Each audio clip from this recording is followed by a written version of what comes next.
আমার বিরুদ্ধে মামলা দে, তুই তো ব্যারিস্টার। থাপড়াইতে দাঁত ফালাই দেব হারাম দাদা।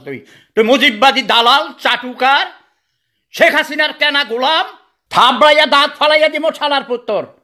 চাটুকার দালাল, সস্তা বাহাবানিতে আইসাস হারাম দাদা। তুই ব্যারিস্টার হইছাস। ব্যারিস্টার মানে বুঝস তুই? Barrister undergraduate course. ফকিন্নির সোদা।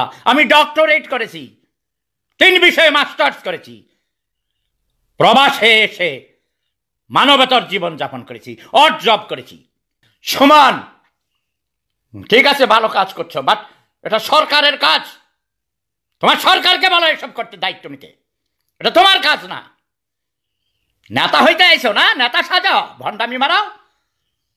হারাম জাদা ছোট লোক, ফারজানা রূপার মতো।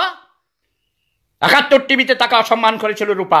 তাকে আমি টাইম দিয়েছিলাম 24 ঘন্টার মধ্যে হাতে পায়ে ধরে মাপ চাইতে বলেছিলাম।